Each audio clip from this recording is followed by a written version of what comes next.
Minha gente, pela primeira vez desde maio, economistas consultados pelo Banco Central previram uma queda no PIB menor do que 5% neste ano, com um prognóstico de menos 4,81%.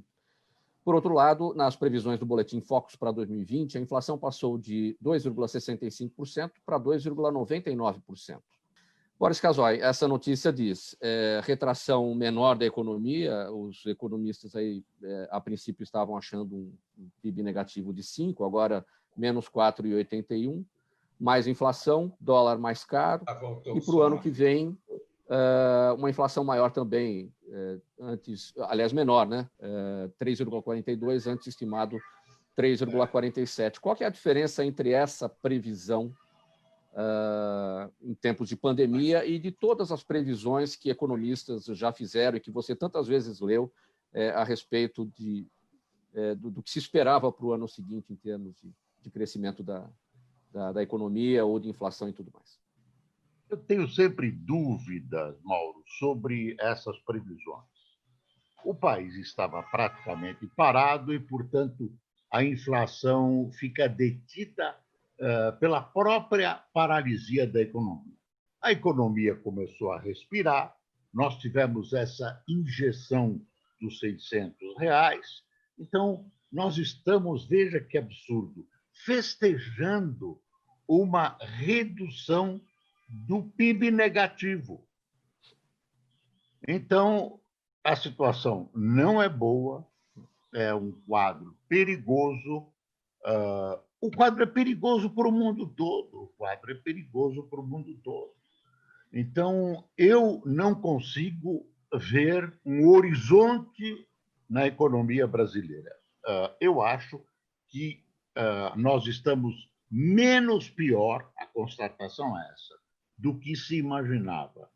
E novos fatos, novos acontecimentos poderão fazer com que a economia avance ou recue. Depende muito da pandemia. Se você tiver aí uma segunda onda, você não sabe o que pode acontecer.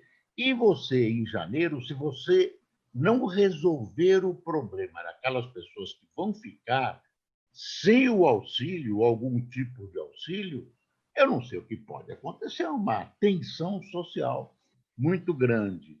Eu não quero fazer previsões porque o imprevisto está à espreita.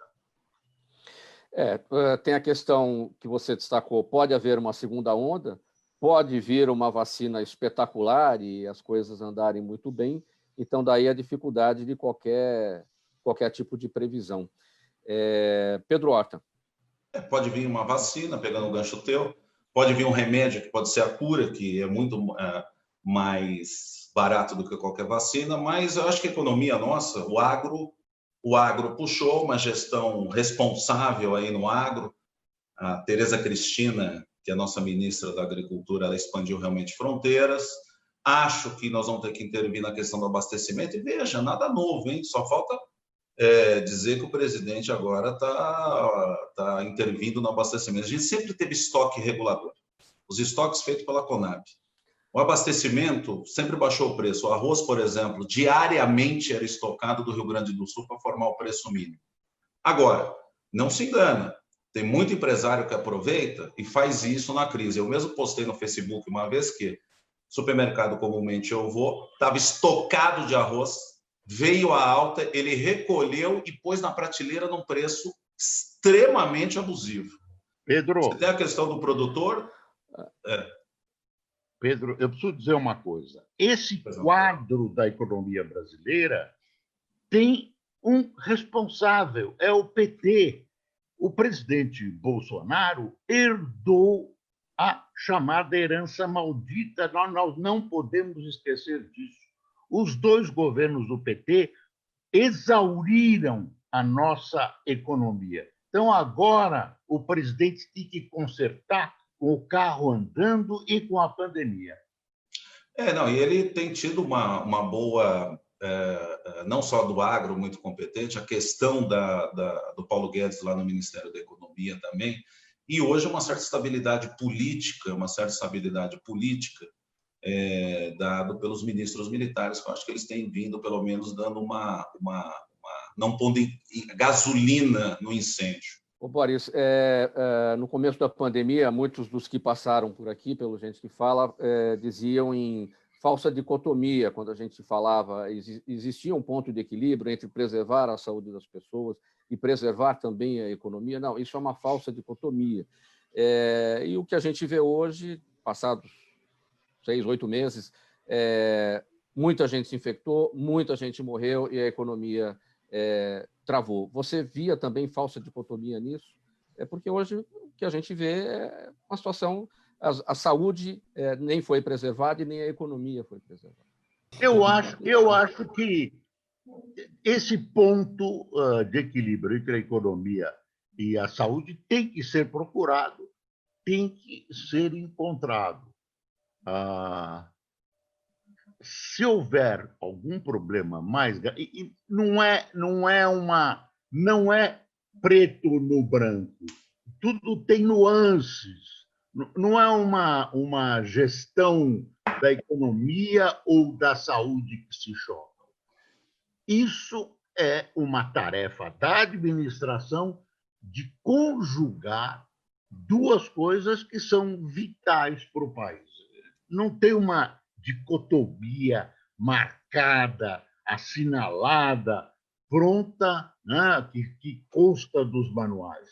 Você não pode deixar as pessoas morrerem. Aliás, essa pandemia revelou uma coisa muito grave no país, que nós temos uma corrupção desenfreada. O pessoal não teve a menor dó, não teve o menor dó de roubar dinheiro de quem podia morrer, com respiradores, etc. Estão sendo punidos. Eu acho que é excelente, né? Também o país está punindo essa gente, tem que punir até o fim, mas eu acho que um bom governante tem que, a palavra é gerenciar, administrar essa questão. E tem uma agravante, você não tem exemplos anteriores. Então, fica muito difícil você condenar ou aprovar alguém que está colocando qualquer uma das políticas em prática. Na minha opinião, o interessante é conjugar essas duas necessidades vitais do país.